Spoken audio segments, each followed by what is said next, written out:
I'd like to tell you what my perfect world of government is. I think your elected representatives should speak for you, not for special interests. We work for opportunities for small businesses and for good jobs with good benefits. We make progress on supporting our schools, our teachers, and above all, our children's futures. We come up with transportation plans that rise above petty politics. We care for our seniors. We make taxes fairer. We become good stewards of our water and other resources. We find jobs for the unemployed or retrain them for new jobs. And we bring state government into the modern age. So that's my perfect world. I want to thank you all for coming this evening. It's great to see so many friendly faces. I want to talk just briefly about changing the culture at the Capitol. I know one person can't do it by herself, but there is something seriously wrong with our state government, and we really need to figure out a way to get Georgia back on track. We're taking hundreds of thousands of dollars away from our schools, our public schools, to fund other schools. And then we really need to look at the DeKalb school system and figure out how we can fix it.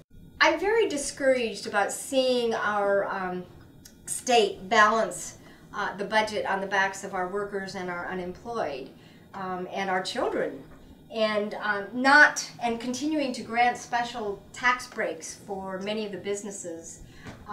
It just seems like we have our priorities in the wrong order. We really need to look at that and to think about how we can do better.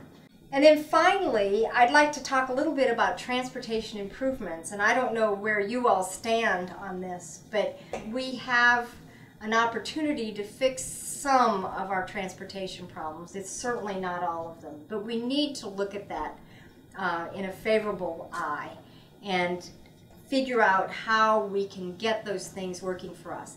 The other part of that Transportation Act that a lot of people don't know is that our county would get 15% of the sales tax dollars that would be collected to spend on our own local needs.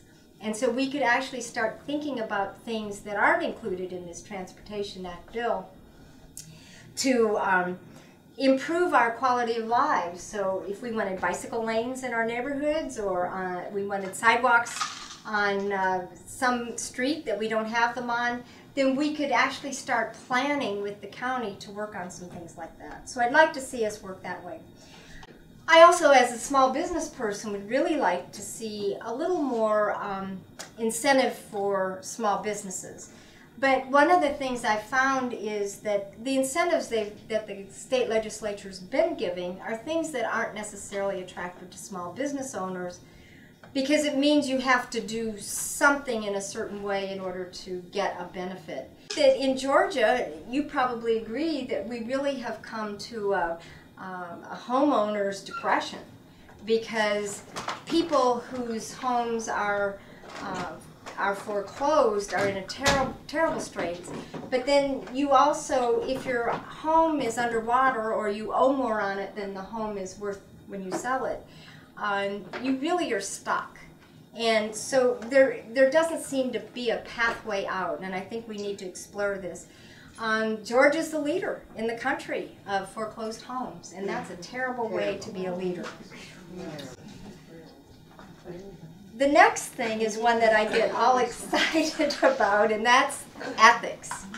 I just can't imagine living in a state where the General Assembly is so blasé about accepting contributions, gifts of large sums of money. There's something wrong with our system, and we really need to work on our ethics. I have canvassed the old district 5 times, and the interesting thing about reapportionment is that the part that voted for me last time is what got cut off in this new district. No. Yes. So, who did that? Oh, well, you know who did that. Well, let's talk about that. You know who did that. No, it's an opportunity to meet a lot of new friends, which is the way I met many of you, by going out walking and talking to people. I'm interested in having people maybe hold a meet and greet for me both in the old district and the new, but so that we can meet neighbors and talk to them and find out what they're thinking. And then I could use volunteers for a lot of different things, like maybe addressing mail or making phone calls when we get ready to start canvassing, which will probably be September.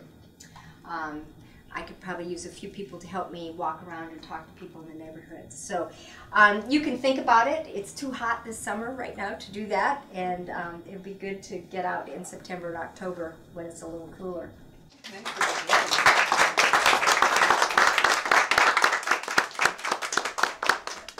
Give him hell, Sandy. Thank you. We'll be happy to help you with that.